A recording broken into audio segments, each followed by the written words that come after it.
Y'all, it's your girl Cameron, and I am back with your 2024 year in review. Okay, I know it's been some days, it's been some months, but we are here to discuss 2024 in its entirety on this very last day of 2024. If you're new here, please make sure you subscribe to my channel and like this video and leave your comments down below on what you thought about this year. Are there things that we're missing? Are we doing this in the correct order? What do you think? How was your year? Guys, we made it. 2025 is upon us. Just a couple of hours. Blessed be the rock. You gonna have to get down the same way I told him, okay? All right, guys, starting off with number 10, and I have a long list here, okay? WNBA was popping this year for some strange reason, as if it has not been around for years and years and years and years. I mean, I wasn't as super involved, but it kind of like was in my blind spot. I was hearing about it a whole lot more. I was seeing more and more players. The Liberty won the championship, I believe. Ellie the Elephant, she had all of us just like on the whole bandwagon because she was dancing, she was messing it up. We had Angel Reese, I know her name. They had like Caitlin, is it Caitlin Clark? She had a lot of controversy going on, and then there's like a girl, Sydney. The WNBA was way more popular this year, and I'm glad about it because we've known about Lisa Leslie like forever, but the WNBA just had never gained as much traction as it did this year. So my hopes is that in 2025, y'all fully realize how much women bring to the table in all aspects and not just in the kitchen. And fully just like grab a hold of the WNBA and just, you know, continue to allow it to flourish. And maybe even I'll get involved. Give me a jersey or something and get out there and watch, okay?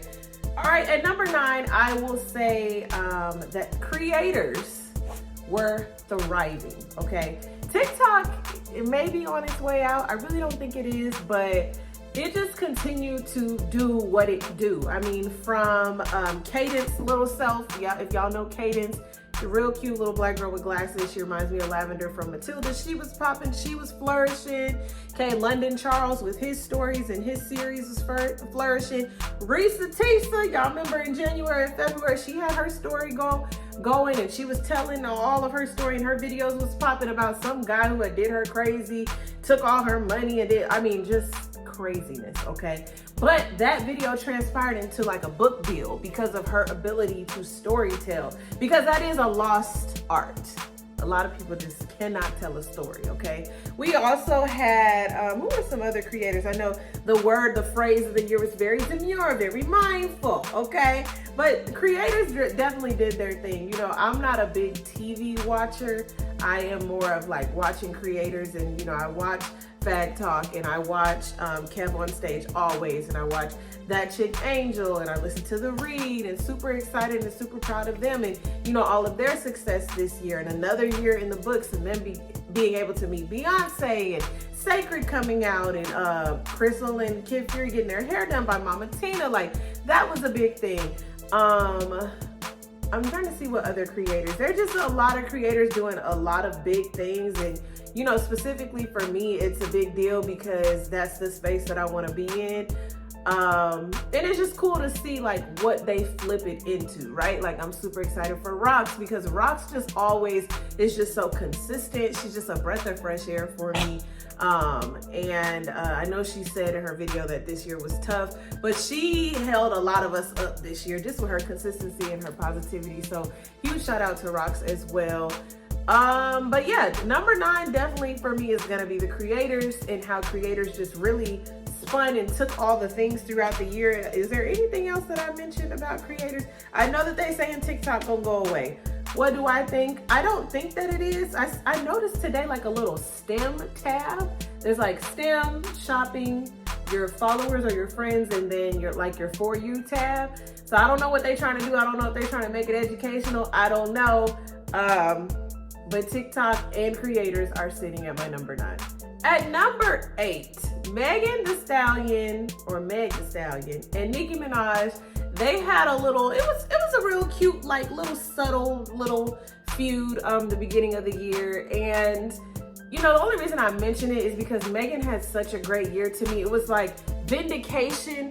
she was definitely vindicated this year because, you know, I was gonna mention this later, but I'll mention it now. Her documentary came out on Amazon, and it just like recapped the shooting, the Tory Lanez shooting, and just a lot of the details that were missing. And do you know, people still were saying that she was lying because she lied about sleeping with him. And I'm just like, bro, I kind of low-key get it. Like, I kind of low-key get it. I'm not a huge component of lying. It's just not a thing that I believe in or that I champion.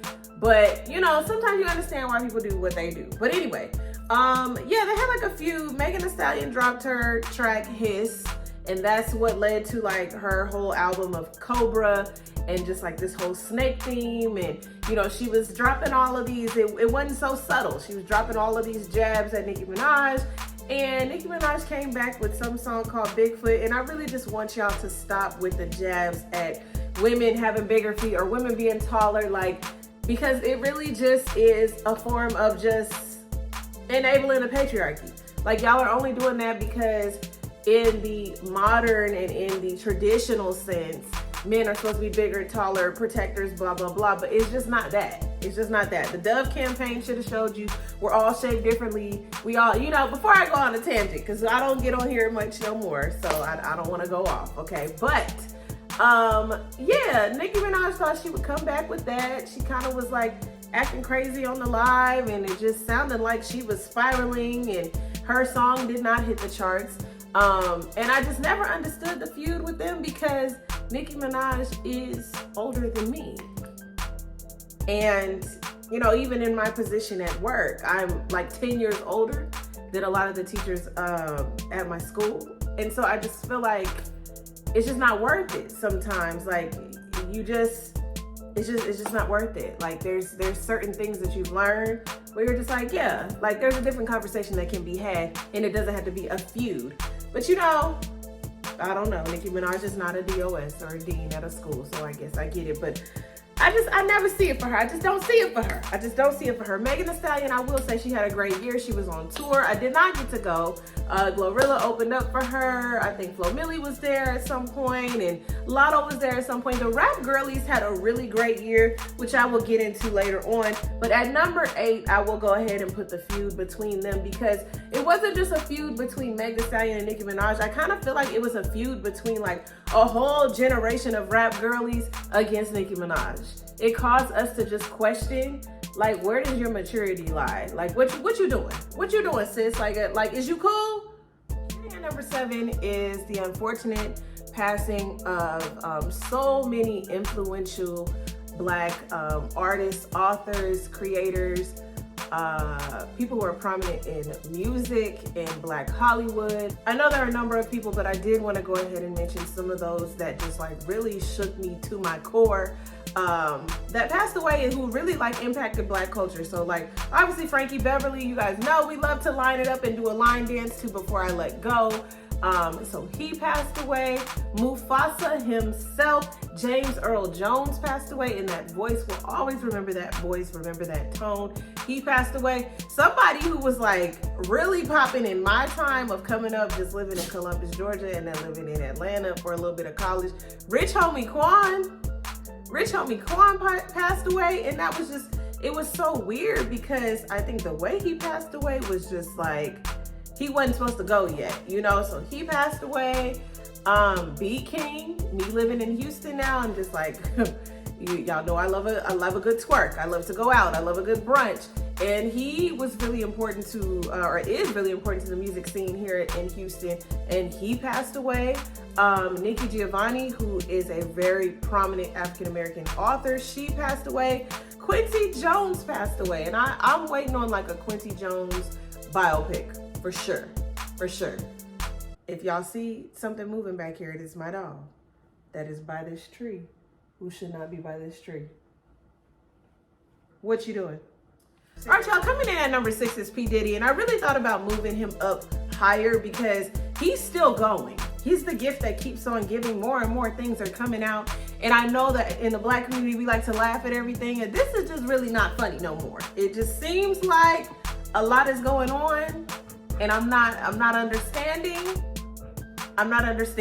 So earlier this year, there were some claims that came out that Diddy was SAing, okay, someone, and Cassie had came out with this lawsuit, and she was saying all these things. There was domestic abuse, and that it was just a horrible situation, right? And we have known Diddy to reinvent himself and call himself all of these different things, love, and all of that makes us kind of forget this persona that maybe he had back in the day when a lot of us were not alive or we were kids and we didn't understand, okay? But he quickly paid Cassie off, quickly gave her the money, silenced her, and it was like millions of dollars from my understanding, okay?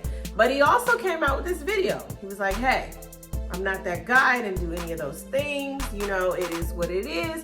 And everybody, for the most part, kind of seemed to be like, okay, yeah, like it ain't no thing. This is a money grab. Nothing really happened. Like she just wanted to be famous, blah, blah, blah. Why is she waiting so long? All of these things were said about her. And I want y'all to pay attention to how people speak about women when they tell you stuff the first time, okay? It's always about the money. It's always about, oh, they wanted something. Oh, they're weak. And it's never like, I believe you the first time. It's never that. Until the video came out.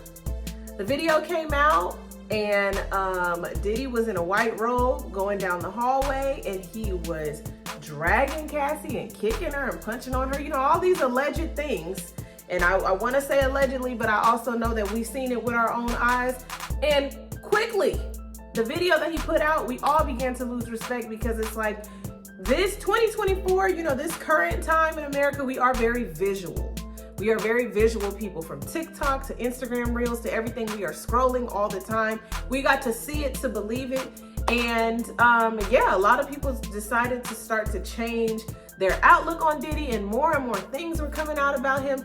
There was this home raid and them finding over 10,000 bottles of baby oil, and that was a thing. And then his kids like coming to defend him, and them getting into it with Ray J and Chris Brown breaking it up, and Hazel E being involved. It was just a lot. Now here recently, there have been claims of like underage women, okay? And he's trying his best to debunk that. He's trying to get out of jail. They won't let him out of jail. He was like threatening people on, phone calls, having people call on three-way and trying to reach out to people to get them to change their story. It's just been a lot, okay? And my thing is, if you did the things, just go on and figure out your best defense. But I feel like the squandering and the scrambling at the last minute almost make you feel like you didn't do it, right? Or are you just so powerful that you just never thought you'd get caught? Now, I know recently someone came out and said that Jay-Z and Diddy did something, and this was real alleged, and the whole story was real shaky. And obviously as a Beyonce stan, like I would hope that that's not true, but I'm also like, Jay-Z was of a particular age when he got with Beyonce, and people be having past. And as much as like a lot of this stuff would surprise me, like men in the music industry at a certain time, they all was doing deplorable things. So my God, I hope that Jay-Z is not involved. And I'm gonna just leave it there. But I will say, I put Diddy at number 6, but he really could have been at number 1, because he's still going with all of the things. All right, guys, so coming in at number 5, I did want to do like an honorable mention section, but I wanted to embed it in the timeline. There's a couple things that I couldn't figure out where to place them, and usually I do my top 10 and then I do like an extra 5, right? But number 5 is going to be my honorable mention section. For the artists who I feel like had the best year, I mean, when I'm in the gym, like this person is playing in my ear. Like when I'm feeling like I need motivation, this person's playing in my car, this person's playing in my office. Like, it's just so cute, just so funny. Glorilla, Pastor Glow, she had a year, okay? She opened up for Megan, and that was cute, and the sisterhood that formed from there, the bonding that formed from there. I think she had like a DUI this year, but she still kind of like learned from that, and her music just really took off. She's just like been flowing and going and like really growing, and her music is just fun. It's just fun. I feel like she had a really great year. I seen her on Jennifer Hudson's show, who also, Jennifer Hudson had a cool year too with, her show blowing up and stuff. But Glorilla really had a good year. I'll also say that Wicked is, its popularity, like the way that when it hit the theaters, just how big it was, Cynthia Erivo and Ariana Grande. Ariana Grande fully impressed me because, we know her from Sammy Cat with that annoying voice. We also know like she sings down, she's hilarious. And I have been an Ariana Grande fan, but as far as her being an actress, and her having like this operatic classical tone to her voice, this theater tone to her voice, that was new, honey. That was a new level unlocked for Ariana Grande as far as from my standpoint, my perspective, and it made me like more of a fan.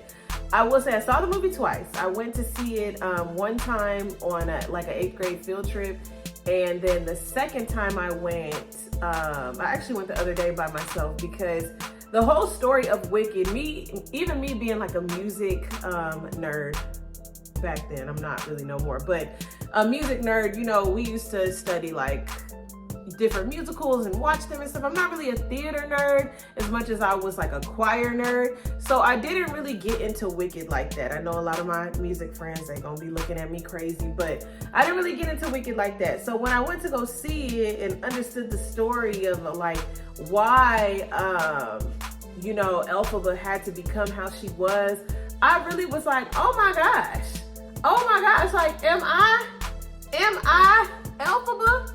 I had to get my nails painted green for the cause. That's not really why I got them green, but they green and they popping. But yeah, like that movie, and when I think about 2024, that movie did a lot for me in that time, because it caused me to kind of push into, if they just gonna call you wicked anyway, they just gonna call you evil anyway, just go and push into it. Just push in. And that was like a lesson for me this year, which I'll get into later on down the timeline. But that was an honorable mention for me. Another honorable mention was LeBron and Bronny finally stepping onto the court as one. LeBron has withstood this career so long that now his oldest son, I believe it's his oldest son, has now joined him in the NBA. I think he was like a fifth round pick or something. So it wasn't a whole lot of nepotism going on there. But anyway, any kind of nepotism would have been just fine. He's LeBron James. I don't know if he's gonna wait now until his next son can join the league as well, if that's another thing that he wants to do, or what he's gonna do as far as retirement. It just amazes me that he's been playing this long. And is he even 40? And that he would be looking at retirement soon. Another honorable mention is Megan Thee Stallion's documentary that released this year on Amazon Prime. It truly was a time. I feel like other things were going on, so maybe it wasn't extremely popular. But for me, it stamped quite a few things, right? Tory Lanez, we know, is currently in jail for shooting Megan Thee Stallion in her foot. But the whole drama, the whole divide, the whole like hubbubaloo in the Black community and just with the culture of this conversation really stamped some things for me, okay? Number one, y'all really do hate women. Like, y'all really do hate Black women. Like, it's like a seething thing for y'all, okay? It came out in the documentary that Meg Thee Stallion did lie to Gayle King about being intimate with Tory Lanez, which, I mean, I don't know why people lie. It's not a huge thing that I do or I believe in. I don't really believe in lying like that, but people have their reasons, I'm sure. And if she felt defensive or felt like she had to protect herself, I don't know. But y'all took that bone and I mean carried it through and through. She lied about this and she must have been lying about that, and why would she lie, and all of this whole thing, and then really made her just seem like a just ultimate villain because of her size and her stature. That was a thing. Men then started to jump on the Tory Lanez train really, really heavy, of just defending him and saying that he didn't do it all just to take a side. Not really understanding the facts, not even knowing who he was, or really, I mean, you saw it in the documentary, But you also know people like that, right? You know black men, you know, just around the water cooler at work, or just like different conversations that you've seen on TikTok or online. You have the defenders of Tory Lanez and the believers of Meg Thee Stallion, and they are specifically very different types of people. People who advocate and feel like defend black women and believe black women the first time, and people who advocate for just toxic masculinity and just being loud and wrong. So that was definitely an honorable mention for me, because it just caused me to shift my mindset just in a lot of different things. Just a conversation, regardless of Megan Thee Stallion, you know, you just never want to feel like you just have to defend yourself so much. And it is refreshing when you don't have to do that with someone. So I think if we just boiled it down to just that, I think we would understand why it's so imperative that y'all just believe people when they need your help. And the cold part is Megan Thee Stallion was trying to defend that boy, and it just was a whole thing. So I think that's all my honorable mentions. We can move on to number 4. All right, guys, at number 4, this just happened, was the Beyonce Bowl, mixed with Beyonce releasing her first country album in, I believe it was March. So Beyonce released Cowboy Carter, and it was Act 2. We know that it's in a series, 3 acts, right? And Act 1 was Renaissance. Act 2 is Cowboy Carter, and Cowboy Carter was a whole country theme album. You guys know she's from Houston, Texas, so it was like real rodeo theme, real like with the horses, and using like her family name of Beyonce, you know, with the Beyonce or Beyonce. And she fully just took it over. She had Shabuzi on the album, and she had like a lot of the black country girlies on there. I know Tanner's one of them. I'm not a real big country person. As a matter of fact, Cowboy Carter was not my favorite album, but I still love the queen down. Whatever she puts out, I'm gonna bump it, I'm gonna love it. But yeah, she had Post Malone on the album. She had Dolly Parton on the album. She had Willie Nelson on the album. So it was definitely monumental, right? Because Beyonce's been this like R&B pop queen, and for her to go country, it was like, hey, like I'm tapping into my roots, like what's good? Well, she was extremely snubbed on CMT, the country music television at the Country Music Awards. They did not recognize any of her tracks. Shabuzi was snubbed. All of the black country artists were snubbed. So because of that, the Beyonce Bowl was that much more sweeter, okay? It was sweet because Beyonce not only came home to Houston, Texas, not only did we have that, also it was Christmas Day. Also, she took over Netflix. Also, baby worked the stage from the underground, all the little halls and the tunnels, the whole field, right? She brought those black country music artists who were snubbed onto the field and made them a part of her performance. Blue Ivy was dancing behind her. She looked amazing, as usual. They had on all the white. Texas Southern's band was a part of it. Y'all know I went there and I got my master's there, and y'all know that's a whole conversation. It's a whole conversation. But it did make me proud to see them, the band be a part of the show. Post Malone was there. He was looking at her like she was $1,000,000, which she is. Okay. And she just shut down so many things. And I will always say, and I think the thing about Beyonce for me is always just gonna be, she don't spend her time talking mess about someone, being nasty towards people the same way they are towards her. And that's really like a life lesson, because sometimes and most times, like, you really want to get somebody back for what they did to you, right? And I think for her, although she's got all this money and, we can talk about her being famous and successful, I think the thing for her is she could really put her energy towards hopping online and debunking all of these things and these rumors that people are saying and defending her name and getting in interviews. But she doesn't do that. She doesn't do that. She just lets her work speak for itself and lets her success speak for itself. She's like, hey, okay, y'all don't want to have us at the Country Music Awards. I'm going to have us on this stage that's going to play on Netflix. So I'm going to get that bag. Like, I'm going to get all these bags. because now Netflix has it as its own episode, its own production on there.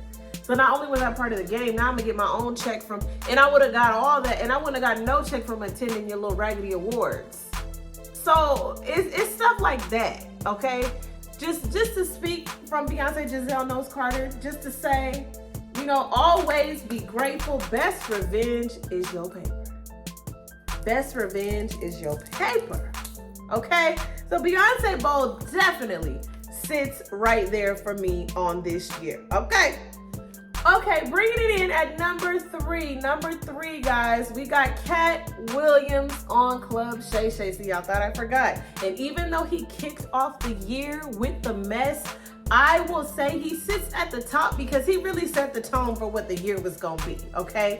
He came to Shannon Sharp's Club Shay Shay, and I mean, he sat there for 2.5 hours and he aired out every single comedic behind the scenes secret you could think of. He dragged all kind of people, he told all kind of truths, and he paid homage where homage needed to be paid. He did all of the things. And the year we had just said Happy New Year. We had just raised a toast. It was crazy.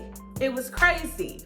And that led to a lot of success for Shannon Sharp, a lot of success for Club Shay Shay. And then it to this day, right now, currently, that video has 86 million views. 86 million views.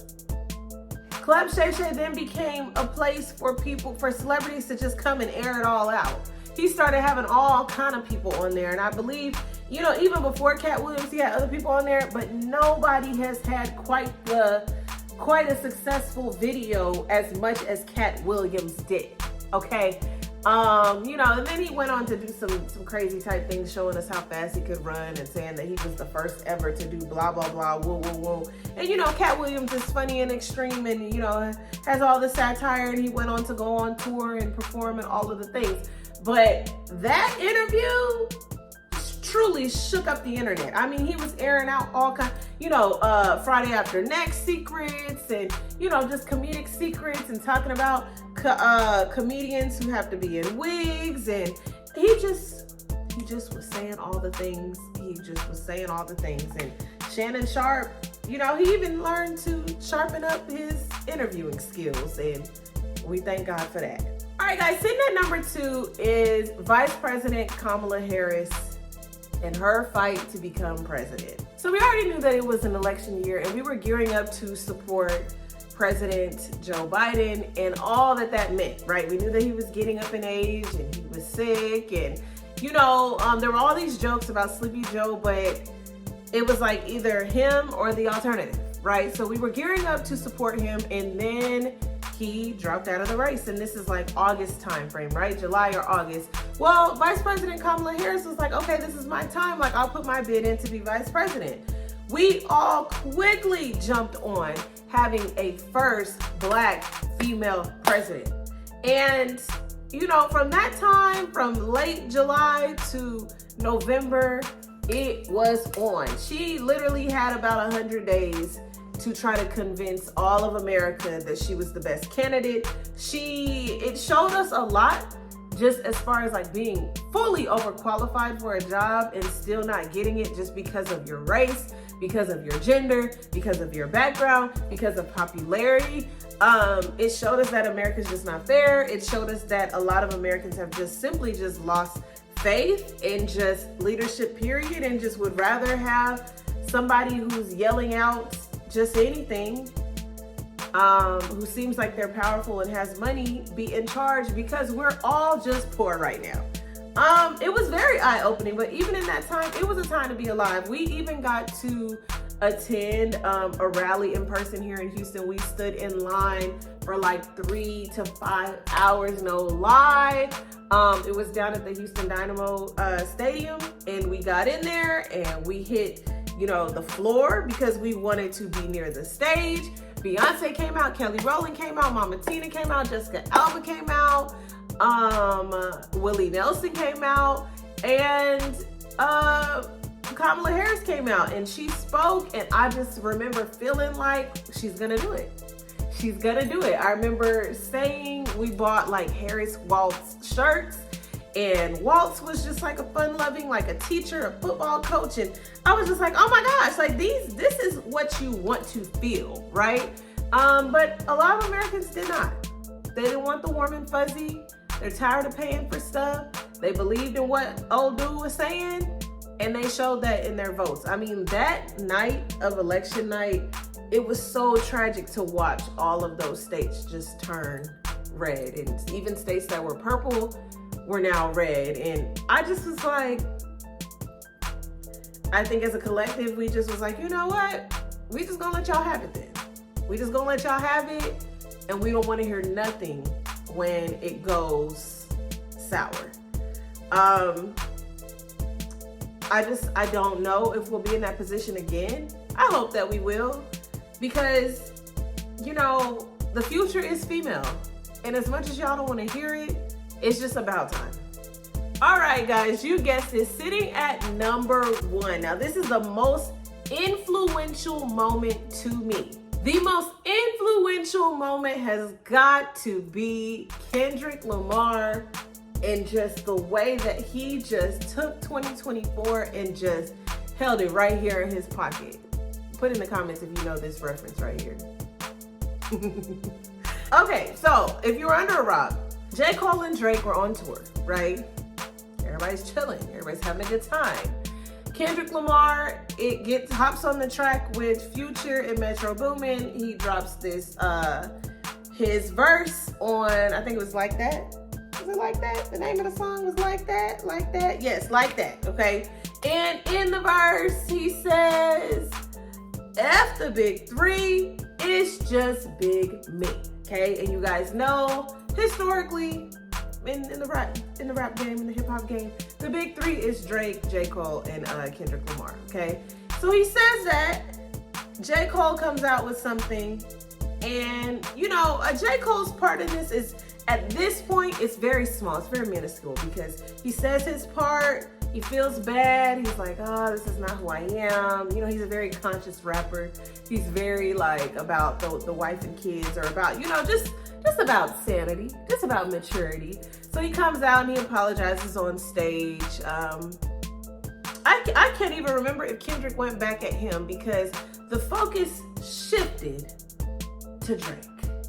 The focus shifted to Drake. Now, they went on this tennis match of just like, you know, these tracks going back and forth, and it was entertaining for a minute, but not like us truly shook the internet. And I'm gonna tell you why. Because Drake said, you know, Kendrick, you're just so lyrical, you don't even make music for us to dance to no more. And then he did. And it was everywhere. It was like a scary movie. That, all you had to do was hear that. We played it so many times on my Spotify Wrapped. Not Like Us is at the top. It's between Kendrick Lamar and Beyonce. And I'm gonna tell y'all this. Before, yes, I'm from California, but I'm also from Georgia, but I've also lived in Houston for some time, and I'm a military brat, and yes, that's all the controversy that comes with that. So I do claim Cali most times, okay? And I've loved Kendrick Lamar as well, but Kendrick has been conscious, and I have loved Drake. Me and Drake have the same birthday, right? But something happened this year where I was like, you know, okay, Kendrick Lamar. And like I said, I've loved them both. I've loved them all, okay? Because I am one who's like, two things can be true. You can like multiple artists, okay? You can, okay? But Drake just did not make it easy on himself this year. Every time he came back, it was just like, what are you doing, sir? What are you doing, sir? Kendrick Lamar, I mean, Not Like Us, it was just such a moment. It was such a moment for the city. It was cool to dance to. It was popping on TikTok. It was everywhere. And then when he came out with he had the show in LA, like Kendrick and Friends or something like that, and he kept restarting the song. And there were so many quotables, trying to strike a chord, but it's probably A minor. And then he was doing the Hotline Bling on stage. I mean, talk about putting the nail in the coffin. It was just a time, and it dovetailed into all these other things. It led to the release of GNX. And that's a solid album. a solid album. Now him and SZA are on tour. Like, I'm sure I'm missing some things as well. I'm sure I'm missing some things because it was just such a time to see all of these celebrities. Russell Westbrook on stage, doing his best LA, dancing. I just squabble up the video. Like, I'm like, Kendrick Lamar had a year. It was Chef's Kiss. 2024, it should have just been called 2024 Kendrick. I think that's a good number one. I do want you guys to drop down in the comments and let me know your thoughts of that list from number 10 to number 1. 10, 9, 8, 7, 6, 5, 4, 3, 2, 1. What were your top 10 things for the year of 2024? For me, my own personal growth, I am proud of myself this year because I learned how to advocate. It was a very dark time at one point. I had a very successful relationship. It's still going, still flourishing, so I'm very proud of that.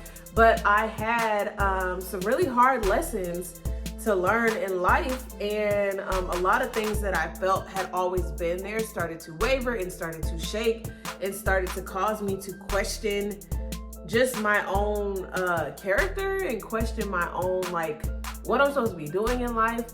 And I got a lot of my answers, and a lot of things caused me to change and shift the way that I am and the way that I see things. And I'm super proud of that, and I'm super thankful for that and grateful that God just like kept me and held me through a lot of these things. Because when I say there was a portion, like this last quarter was just very dark. It was very dark. And if I didn't have the support that I had, if I wasn't who I am in Christ, I'm not sure I would have made it. So, you know, last year, 2023, I remember, you know, I was celebrating growth in life. I was asking God for growth. And, you know, between 2023 and 2024, God really began to just like cultivate a lot of things in my life. And so this year for my birthday, I thank God for the rain. And my God, it was raining. But I really do thank God for my relationship, because my relationship stabilized me.